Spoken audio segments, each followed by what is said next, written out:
keessa maalidha as keessa kan as dhuftanii fi rakkoon keenya egaa waa'ee hojii mootummaa irratti hunda'a. Nuyi qabeeyyii naannoo Oromiyaa keessatti argamudha. sagalee kee ol fuudhi. Qabeeyyii naannoo Oromiyaa keessatti argamudha. Hamma nabichaa miti qabeeyyiin hojii dhabanii taa'aa jiran kun qabeeyyii 105dha. Garuu isaanii bakka buuneeti har'a gara waajjira pirezidaantii naannoo Oromiyaa dhannee turre. Xalayaan keenya ji'a lamaan durattidha kan galee itti deddeebinee numa gaafannaa furmaanni tokko illee kan hin jirredha kan isaan nutti himaa turan. Hoogganaa sirbiisa Oromiyaas guyyaa ikoofinis miidiyaa irratti akka isaan nuuf dhiyaatan akka isaan nuuf gaafatanis goonee ture. Akkuma waajjira keessatti nu deebisanittidha kan isaan miidiyaa irrattis nu deebisan. Qacarriin tokko illee bara kana jiru homaa gochuu dandeenyu. Baajanni garuu federaalaa irraa bara baraan ni ba'a. Waggaa 5 guutuu baajanni mammaatti qacarriidhaaf kan bahe tokko hin jiru jechuudha. Qaamidhamaan sababa kanarraa kan ka'e hojii dhabee karaa irratti kufaa jira. Beelaa jira. Kaan immoo of ajjeesaa jiru. Rakkoo kanarraa kan ka'e. Waajjira mootummaa dhaqxaniittu har'a.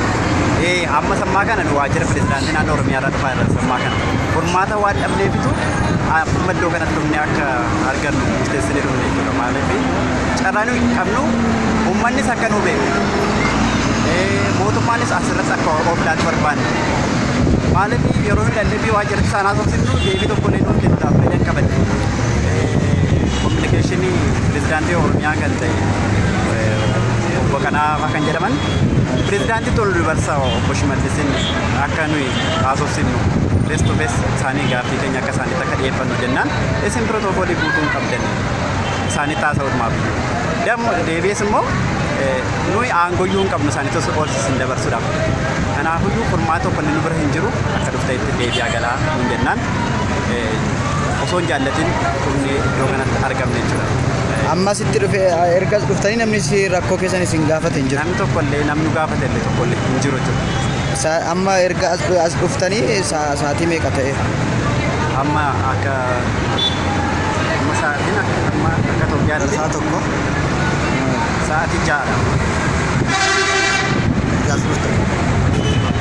Amma ergas inni deeqaa 35 ta'eera jechuudha. Deeqaa 35 as turreera. Kana isin qabattanii jiraattu.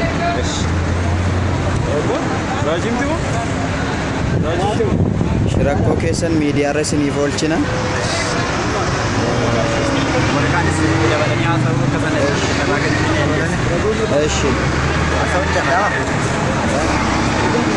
Maqaan keenyudha. Ani Nagau.